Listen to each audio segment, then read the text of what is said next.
Oh my God, how long did I talk? I went on way too long. There's gonna be a lot of editing in this video. Hey everybody, it's Edie and welcome back to my channel. Today we are going to do something that I don't think I've ever done on my channel, and that is talk about D&D. So before we actually get into the video, you might hear some noises in the background. My husband is actually taking the wallpaper off of all of our walls. It's like in the dining room, in the kitchen. A couple other rooms in our house has wallpaper. We've lived here for almost about 2.5 years now, and we've done other household projects, and we have just started taking down all of the wallpaper. We are using this time, we have a stay-at-home order here in Virginia, and we are using this time to actually get some of these home improvement projects finished. So you may hear noise in the background. That's him spraying the walls down and actually taking off the sticky paper between the wallpaper and the wall. So I just wanted to give you a heads up. You may hear some banging and noise in the background. This video is all over the place today. I hope you're able to keep up. This is how my campaign goes though. So like you start with one path and then you're just all over. This is my brain. What I wanted to do today was basically just kind of dip you into the world of Curse of Strahd and what I'm doing, because going forward I'm going to be sharing how I prepare my sessions, you know, all of the resources that I'm pulling from, kind of my thought process, and then I'll be recapping to tell you how the party interacted with what I had planned. So that's what this whole thing is setting up for. So if you're not familiar at all with D&D, it is a role-playing game. Basically, your imagination is all you need. There is no board that's necessary. As long as you have a character sheet and an idea, you can play D&D, and it can be anything you want it to be. It can be set in any world you want it to be. There are Disney versions of this. There are pirate versions of this. There are medieval versions of this. There are, you know, like sci-fi robot versions. D&D is a role-playing platform where really your imagination can take you anywhere, and it can be anything that you want it to be. It's kind of interesting to learn how to play. It's good if you have someone who can teach you in the beginning. You can absolutely learn from the player's handbook, and there are so many forums and so many Facebook groups and so many Reddit platforms that you can actually go learn how to play D&D even without a player's handbook. But obviously it's better to have one, and it can answer pretty much any question that you would have as a player. If you want to DM D&D, then you have to have a DM's guide. Again, use those other resources available to you, but as the DM, you are everything in the game. You create the world, you create the characters, you create the story. You are the world, and your players are interacting with your world. Now, there are pre-made campaigns, which is what I'm running here. This is Curse of Strahd, and there are plenty of pre-made campaigns. You can purchase them, you can get them for free online. You don't have to make it all up on your own, but you have the freedom to do so if you want to. Now, I will tell you, there are going to be spoilers in this video. So if you are currently playing Curse of Strahd, or if you're going to be playing Curse of Strahd, then I do not recommend that you watch this video because there are spoilers. Obviously, this is specific to my campaign, but some of the things that happen here are in the book, and so if you don't want any spoilers, then you may not want to watch this video. If you are a DM who is running Curse of Strahd, learn from my mistakes. Or if you're someone who's just interested in hearing about how game sessions go and, you know, how the stories develop and all that stuff, then stick around because spoilers aren't going to matter to you. My family has played D&D for almost 4 years now. We started with 4th edition when we lived in Italy. We actually got a starter set from one of Christopher's friends for a Christmas present, and we started playing 4th edition, and Christopher, my son, was our DM. He was about 15 or 16 years old at the time. And I think he had just turned 16 because we got it at Christmas time. His birthday's in October. So we started D&D almost 4 years ago, and Christopher was our DM for the longest time. And when we got back to the States, we transitioned from 4th edition to 5th edition because that's what everyone was actually playing. And we found a couple of game nights. We've been to a few game nights, but for the most part, my son Christopher has been our DM. And then he wanted to play. We weren't really able to go play a whole lot at game night. And he wanted to be able to play a character. He loves DMing. That's his favorite thing. But he wants to be able to step out of the DM role and actually play some D&D. So I decided to run a one-shot. And it was a very simple, basic Easter special. It was an Easter one-shot that I DM'd, and it's a lot of work. DMing is not easy. It's not like playing a character at all. And he enjoyed playing, and so I did a couple of one-shots here and there, spaced out, few and far between. And then in January of last year, so January 2019, I started running my first long-term campaign, and I used a book, and it was Dungeon of the Mad Mage, and I was not prepared for that campaign. I assumed that there was a story involved, and that as you went through the book, this story was going to develop. What I did not understand at the time is that that is not what Dungeon of the Mad Mage is about. Dungeon of the Mad Mage is simply a dungeon. It gives you the room and the monsters in the room and a very tiny bit of information about maybe something you could build on to develop the characters and build a story. There's no plot, it's just, there's a big bad guy and you gotta get through the dungeon to go kill the big bad guy. Spoilers!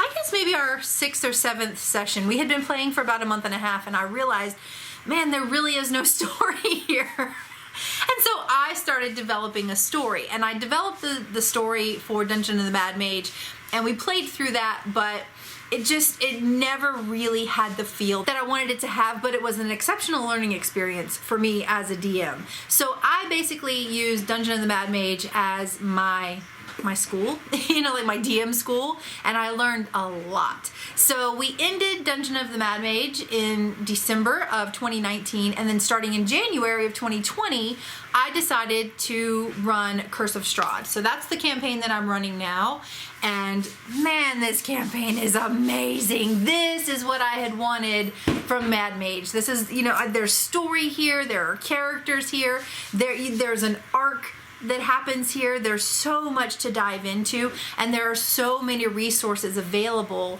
for Curse of Strahd, and that's what I needed as a first-time DM. Like, this is what I should have done first. I'm glad I did Mad Mage because I learned a lot and I learned what not to do, but this campaign has given me everything that I needed from the last campaign. I am now running Curse of Strahd. We started in January, and we play every week. We've skipped a couple of weeks, here and there, but for the most part, we've played every week. And it's myself as the DM, and then my son, my husband, and 2 of my son's friends also play in the campaign. And so it's a 4-party campaign. I'm the DM, and this has been so much fun. And I will tell you, there's a lot here, and there are so many resources to really get into the meat of these characters and the story. And my version of Curse of Strahd has actually taken bits and pieces from several different resources, and I've kind of wrapped them all into one. And that's how I'm developing my story. And my players have pretty much taken it off the fucking rails at this point. We've been playing since January, and they're still not out of the village of Barovia. And for those of you who don't know anything about D&D, don't know anything about the Curse of Strahd, that's the first village that they come to. So a little bit of a recap on how my party got together and how they ended up in Barovia. They were strangers who all ended up in the same village. They were all basically pulled to a village outside of the land of Barovia. They met in this village, kind of had some conversations that they had all shared some same circumstances, and were basically becoming the adventuring party for this village. They then were requested to go out of the village and eliminate some, basically some vagabonds that were on the outskirts of the village. It was Vistani, and they were requested to go basically take care of the vagabonds that were starting to bother the people coming in and out of the village. And in meeting the Vistani, they were swept up by the mist, transported to the village of Barovia, and that's where the story began. we kind of went all out for our first session, and like I completely redid our game room. I hung lights in there. We've hung room darkening curtains in there so it can be quite a bit darker. And for the first session, each of my players received a little treat bag. There was a new set of dice and a little notebook and a pen and pencil. What else did I stick in there? Some little heart-shaped candies and something else. I can't remember. Anyway, they each received a treat bag so that they could start the session off with just a little goodie. Then we had our session 0 where we went through. I have some house rules. If you want to hear more about our house rules, let me know, and I can do a video explaining our house rules. But I basically sat them down. We went over the new house rules. We went over how combat was going to go, because I've kind of changed the way combat is run, just to kind of speed things up. Because what I found is, especially when I ran the Mad Mage, combat dragged and combat just took forever. And in my version of Curse of Strahd, there are days where it's going to be combat heavy, but so far there hasn't really been a whole lot of combat, and I don't want combat to bog things down. So we have changed the way combat is run, so the way initiative is run. So we did that for session 0. They fleshed out the rest of their character backstories, and they received some information that they would all need going forward. And then session 1 was where they actually started playing the campaign. So they each fell asleep at the Vistani outcamp, and when they woke up, the mist had ushered them into the land of Barovia, and they found the little path that led them to Durst Manor. They went through Durst Manor and then made their way back to the path which led them to the village of Barovia. And I tweaked my map, so my party actually reached the Vistani outcamp before they reached the village of Barovia. So if you have the Curse of Strahd, there is a map in here, and on the map is Serpool, which is where the village of Barovia is, and then there's the Vistani outcamp, which is before they ever get to that. On my map, those two places are switched. So they reached the Vistani outcamp and met with Madame Ava, had their fortunes told, spent some time with the Vistani, and then they left the Vistani outcamp and continued making their way into the village of Barovia proper, where they have met with Ismark and Irina and had basically all of the encounters that they could have in the village of Barovia. So now they're in the village of Barovia, and they've basically completed every quest that was in the book. And my party is filled with people who love to talk to characters. And as a DM, that's incredible, but it shoots me in the foot more times than I can even explain. And I've had to learn to really flesh out even the most minute character, at least a little bit, because my players will ask every character every question possible. So my NPCs are all at least a little bit fleshed out. And so they have met Ismark, they've met Irina, they have taken care of the sickness in the village, they have met with Father Donovan and Doru. They have almost completely handled that situation. They do still have Doru locked in a basement, but they've handled everything else about the situation. And they've already met with Strahd. They've already had dinner with Strahd. That was another thing that kind of changed in my campaign. The party approached Strahd. Strahd was at the funeral for Irina's father, and his carriage was kind of off to the side. Chaos ensued. One of the party members is a druid. She turned into a rat. She was scooped up by a raven and almost died. She transformed as soon as the raven took her off the ground. She transformed back into the human, exploding the raven and, taking some damage on her fall. But she at least wasn't eaten by a raven. And the party actually approached Strahd, and being the reserved, lawful character that he is, chose not to just kill them outright at the funeral. There was already enough sadness in Irina's life in that moment, and so he chose not to kill them outright at the funeral. So the party talked to Strahd, and they actually suggested, let's have dinner. And it worked out perfectly, because Strahd then said, perhaps I'll send you an invitation. And so a few days later, he sent his invitation to dinner, which is actually something that's suggested in the book, but not until much later. So my party has already met with Strahd twice, which, yes, they should have met with him at least once, seen him in passing, but my party hasn't even gotten out of the village of Barovia yet. They're still level 3. They've already been to Castle Ravenloft. And one of my party members is a cleric, and she wants to work with Strahd. It's my son, but he's playing a female character named Aphira. And Aphira, the cleric, wants to work with Strahd to basically bring back the village. She thinks that if she works with Strahd, she will be able to find out what the people need and then improve their lives. So that's what her goal is. And they met with Strahd. Now she's gone back. She's talked to all the villagers, found out what they need, what they're lacking in their lives, and now they're going back to meet Strahd again. They're going back. They've requested a tour of Castle Ravenloft. So my 3rd level party, is going back voluntarily into Castle Ravenloft to hang out with Strahd and go on a tour of the castle. So that's kind of where my game has gone. They've done everything they were supposed to do, and they have no intention of leaving the village of Barovia. They have no intention of going on to Vallaki, even though it's been mentioned to them multiple times. And all they want to do is go talk to all the villagers and find out how they can help them.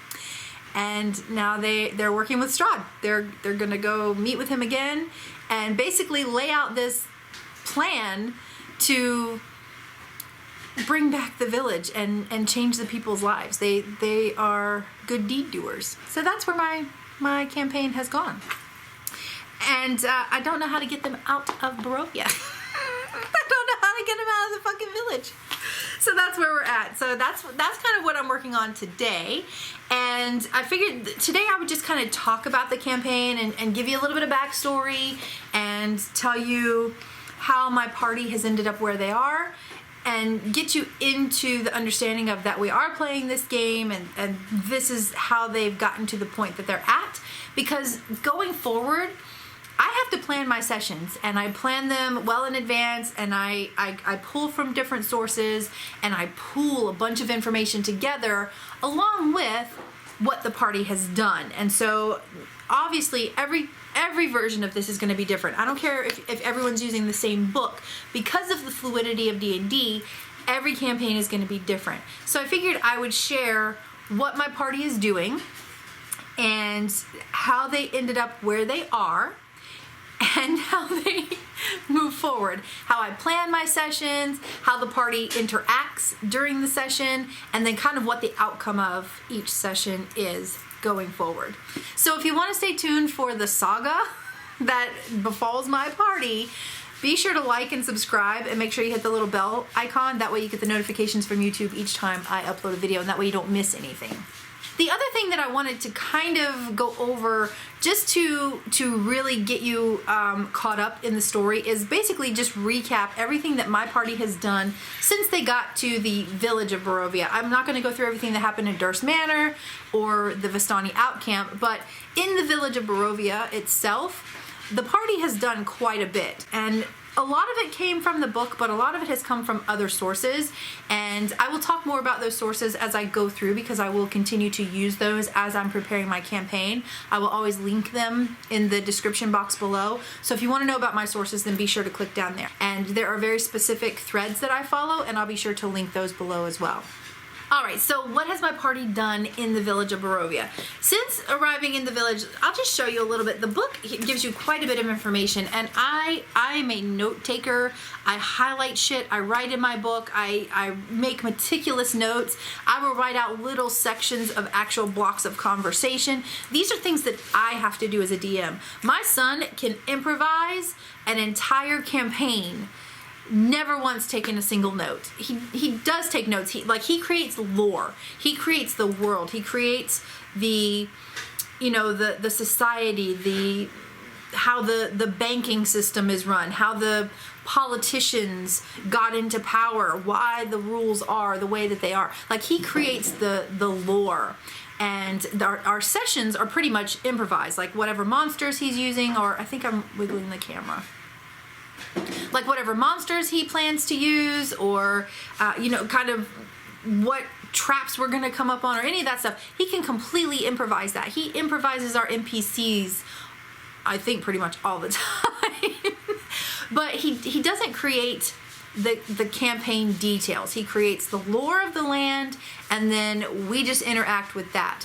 That does not work for me. I need to know the answers so that when I'm asked a question, I can give a response. I don't tend to make up stuff on the spot like that. I need to know it ahead of time for myself. So I have read so much about Curse of Strahd. I have found these other resources, and I have read everything that I can get my hands on. I actually want to read the book I Strahd. There's an entire book that is based on the main character here, Strahd von Zarovich, and I want to read that book so that I can get more into the character of Strahd himself, because I don't tend to play spellcasters. I don't tend to play very politically driven characters. I don't play highly intense characters or noble characters. I don't play characters like that. Usually I'm a big dumb barbarian just swinging an axe. That's the kind of character I like to play. But if I'm going to be really embodying Strahd and doing his character justice, then I want to be able to get into his brain and see his motivation and why he does what he does, and why he has become who he has become. So I've read everything I could get my hands on, and I'm taking crazy notes. You see, I've got all kinds of little tabs in here. This is actually just my bookmark. But if you look into my book, now this is going to piss a lot of people off, but this is my book, so I don't really give a shit. But I do put the sticky notes in here. I put quite a few sticky notes, but I will actually go through. Let me see if I can find a page where there's a lot of it.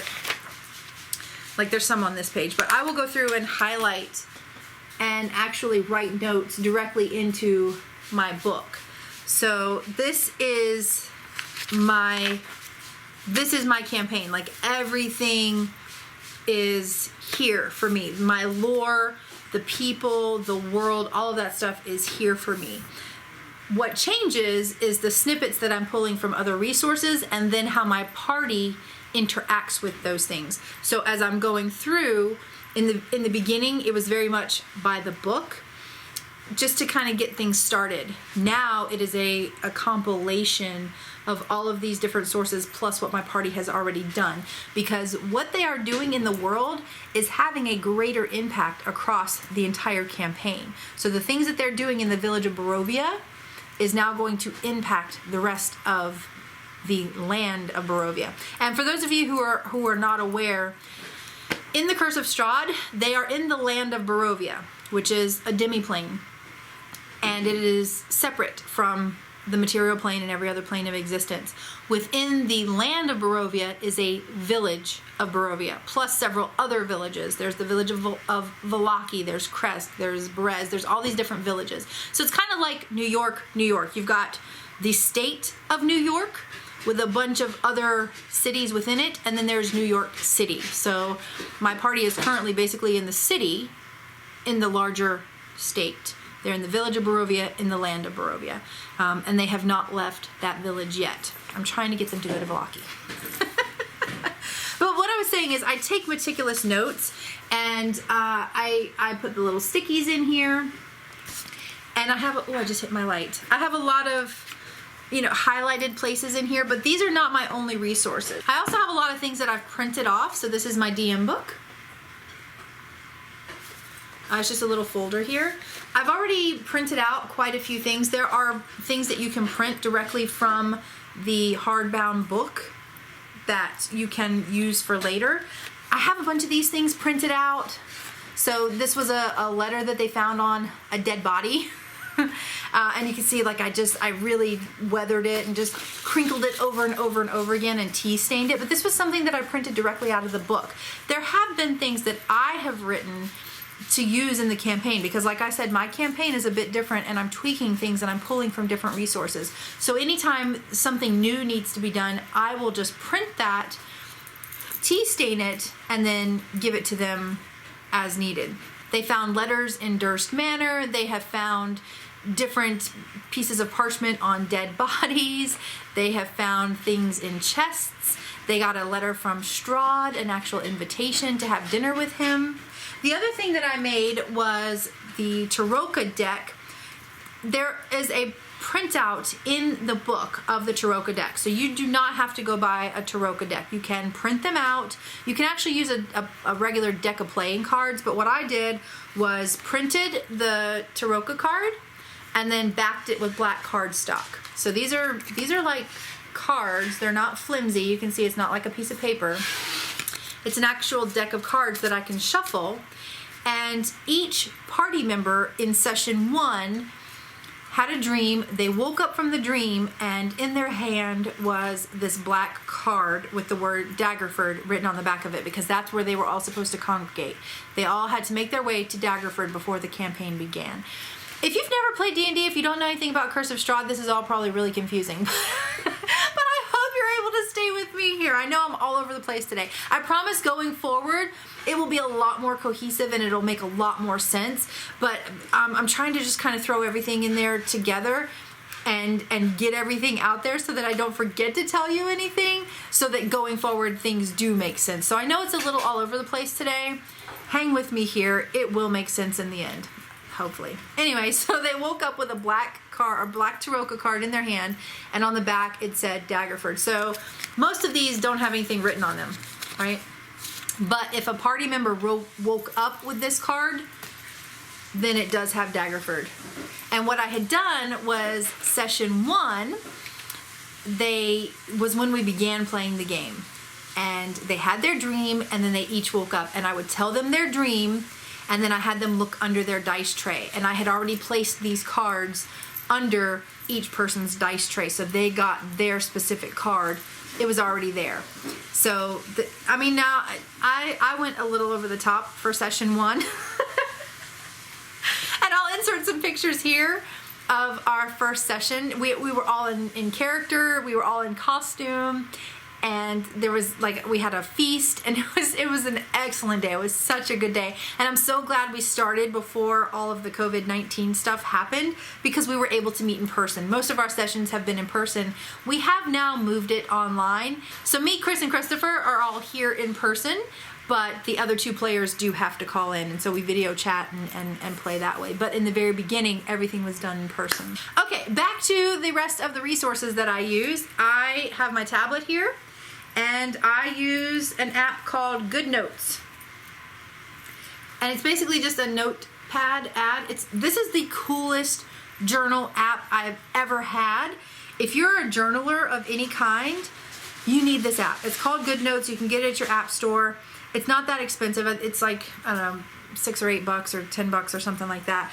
But you can basically create as many notebooks as you want. You can put different kinds of paper in here. You can put grid paper, dot paper, line paper, legal pad, blank. Basically anything that you can put into a Moleskine notebook, you can put into this Goodnotes journal app. You can also write. So if you have an Apple Pen or some other tablet with a stylus that you can actually write, you can write directly into the journal. So I'll just kind of show you my Curse of Strahd. You can see all of the pages at once, right? And you can click directly to a specific page. So you can go all the way to the end and go to the last page, or let's just say I wanted to go to this page.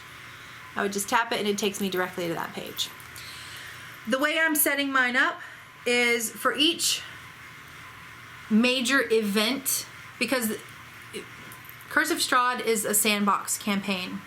And I've never run a sandbox before, so I have to have 3 or 4 different things planned out ahead of time, because I don't know where my party's gonna go. And like I said, for a DM like me, I have to have the answers ahead of time so that I can give them an answer. So I have to plan 3 or 4 different locations that I've been hinting at and hope they actually go to one of those, because if they don't, I'm screwed. But what I've done is I've started creating sections, so you can see on there the ones with the big red writing there and there and there. Those are different headings. So I can look, even in the smallest where I have all of the pages brought up at once, even in the smallest little print, I can see what that is. So I can go directly to each chapter or each encounter as I need to. So no matter where they're going, I can go to my notes for that section. So then, for example, I'll just go to, what did I call him earlier? I think I called him Father Donovan. It's Father Donovich. For Father Donovich and Doru, this was my section on them. And these were all of my notes for Father Donovich and Doru. And then that goes into the next section, which was the sickness. So I have fleshed out several areas. That way, when my party goes somewhere, I've already gotten all of my notes taken care of. The other thing that I'm taking advantage of, we use Facebook Messenger for our campaigns. This is our Facebook group chat. And I find images online. I'm not sharing them. I'm not making money from them. So I don't care about like giving credit to who the artist is or where it came from or any of that. This is just for our in-home game. So I find images online and I send them photos. This is what you see. This is what you found. And they actually found all of the items in the reliquary in Durst Manor.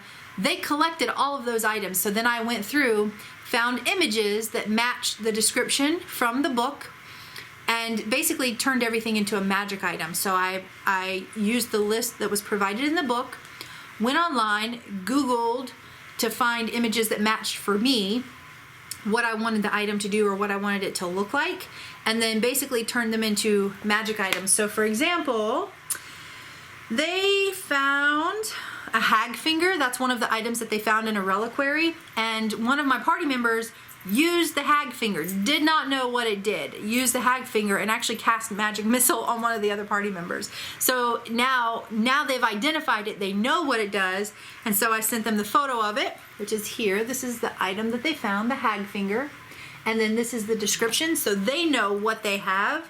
Hag finger, when pointed at a creature or object, the finger casts magic missile, 3 charges remaining, because they've already used one. There was 4 charges on it. So I've gone through and basically done that for every magic item that they have found. The other thing that I do is send images of what they are seeing. So this is an image from the actual book. That's a photo that I took of the map. That's a picture of Strahd. I can't tell what these are from backwards. So this is what they're seeing. So whenever I say, you're in the carriage and in the distance you see a large castle, the mist are swirling around, the clouds have rolled in, the thunder begins to clap and lightning strikes, lighting up a castle in the distance. This is what you see. And so I send the image of Castle Ravenloft to the party. We also have music playing. I have ambiance playing, depending on what the situation is. There are plenty of soundscapes from Sword Coast Soundscapes. So we have, a tavern sound, or the village of Barovia, or if it's a thunderstorm like here, I actually just went and found a really cool thunderstorm that matched the intensity that I wanted the moment to have. And I have the speaker on. We have this soundtrack playing through the whole campaign. So these are just the resources that we're using. My party, I told you they've already gone to Castle Ravenloft, and they've met Strahd, but Strahd also has a servant that drove them. They had to take their carriage at the end of the road and be led into Castle Ravenloft from one of Strahd's servants. So they've met Ejor, and he is one of Strahd's servants. This is Ejor.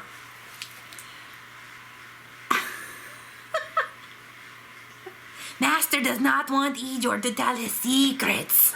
So this is Ejor. This is one of the characters that my party has met. Because one of the things that I kept reading about Curse of Strahd is that it's so dark, it's so intense, it's so heavy, and people get stressed. Well, like when they're playing it, it can be too much because there's a lot of gore, there's a lot of death, there's a lot of intensity that happens, and levity, and having moments of laughter, and having, just these little bits of humor scattered throughout the entire campaign can actually keep the players engaged and keep them coming back to this horror story, because Curse of Strahd is not your typical D&D campaign. It is a horror story. And everything that's involved with it is death and gore and, you know, just heaviness. So there are several characters within my campaign that are like Ejor, and Periwinkle is another character that they've met in the village of Barovia.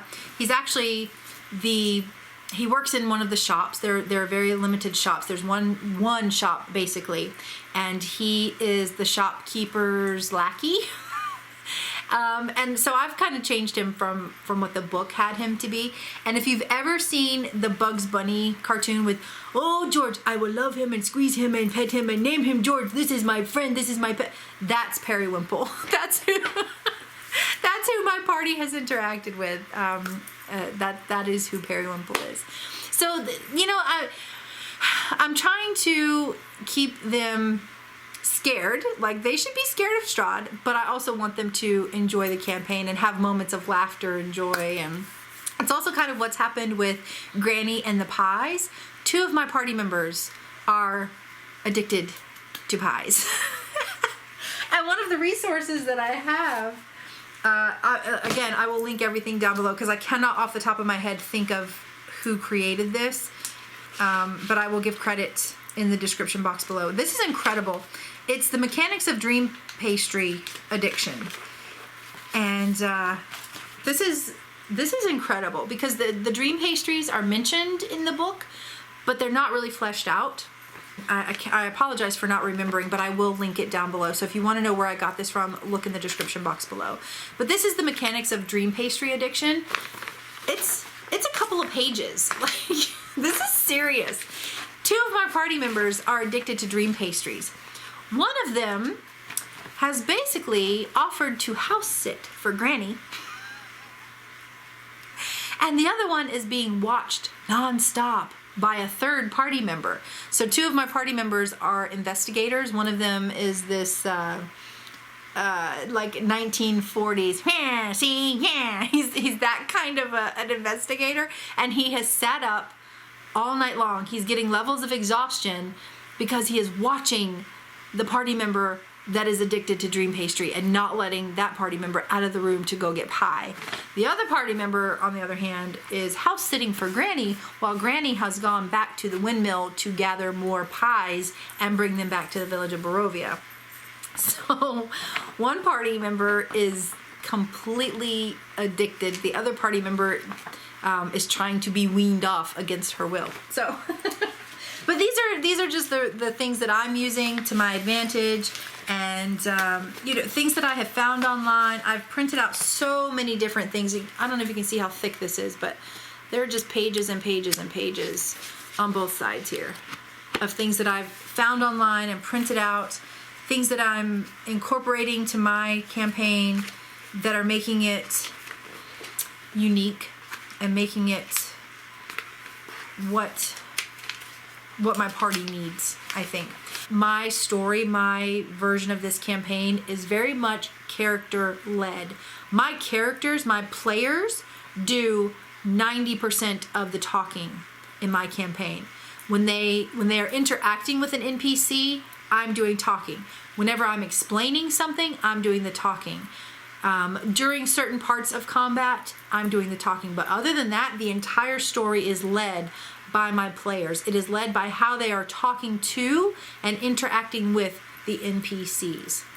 So I'm not setting up the campaign and leading them through it. I have opened up the world, and their interactions with people and their actions are driving the story. So my specific campaign is probably about 90% character led.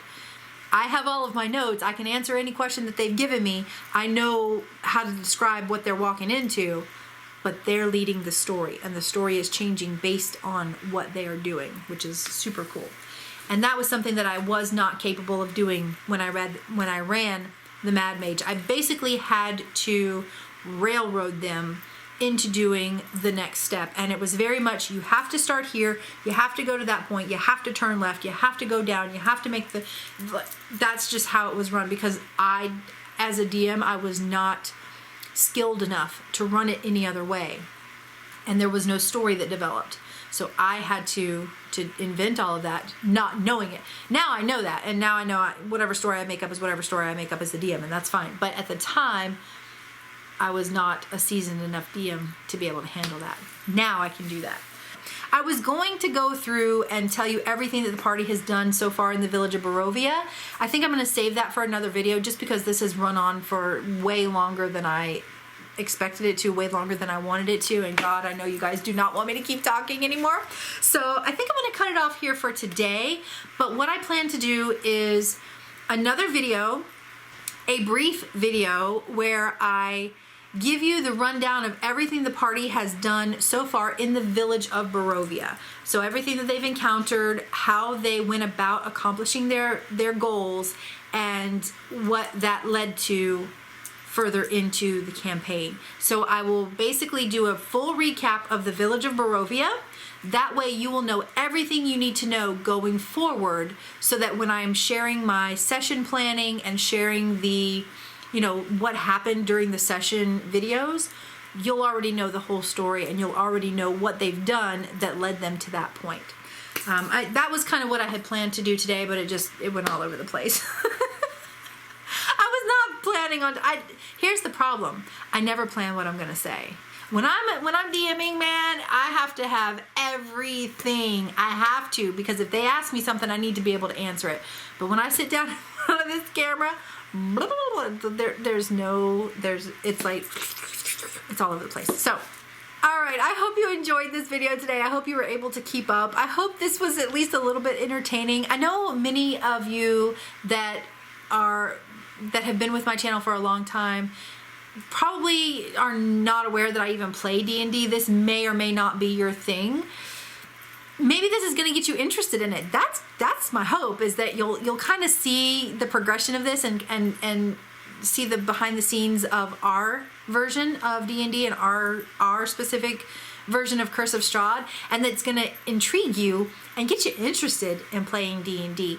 If this is not something that you enjoy, I totally understand that. This is not what my channel is going to focus on. This is just one of the many videos that I'll be putting up. Remember, I said coming back, this is going to be a much more relaxed vlog style channel, and I'm going to be talking about a ton of different subjects. So just because the D&D subject may not be your thing, stick around. There's still plenty of other topics here on the channel, and I will always make sure to note, you know, what the basic topic is. So some days it's going to be makeup, some days it's going to be D&D, some days it's going to be cleaning, or, you know, prep work, or whatever it is. I'll make sure that in the description there's a little note there, so you know whether it's a video that you really want to hang out for, or maybe if you just want to kind of dip your toe in or skip it all together, you know, whatever works for you. I just want you to enjoy the time that you're spending with me.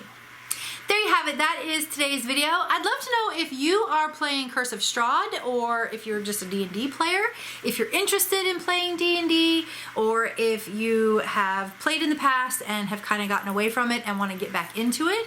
I know now with everyone being distanced that it can seem a little daunting and difficult to find a group, but talk to your people on Facebook, talk to your people on Instagram and on Twitter, and find out if they are playing D&D. You can play online. That's what we're doing. We're using Facebook Messenger. We're using Discord. You know, there are several platforms that you can play together even though you're apart. So leave me a comment down below. Let me know if you are currently playing Curse of Strahd, or if you're getting ready to join a Curse of Strahd campaign, and tell me the stories of your experience with this campaign. Remember, you are fierce, you are fabulous, and you are fucking badass. So keep that shit up, and I'll see you next time. Mwah. Bye!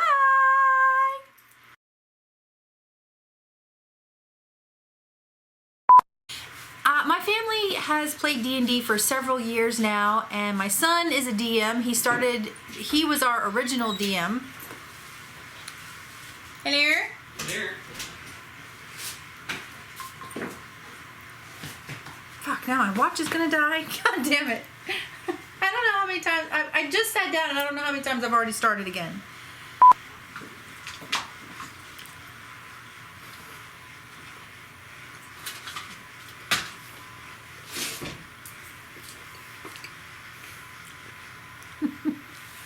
Can I put that in a blooper?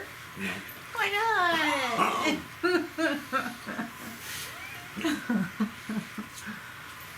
I have my garden. Hold on.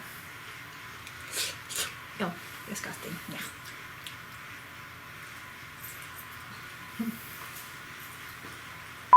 So we are not doing basic standard. You earn this many, you earn this much, fuck, I can't even think of what it's called because we don't use it anymore. What, babe? What's your, when you level up, what do you get that, you have to get that many points in that thing? Experience. Jesus, I'm telling you, it's worrying me that I can't remember anything. And we have a couple of players who call in. So me myself, yeah, of course. So myself, I'll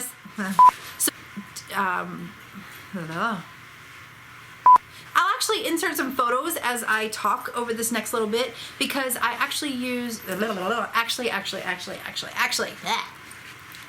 So if that sounds like something, so now they're in the village of Barovia, and they have basically completed every quest that the book had in the book.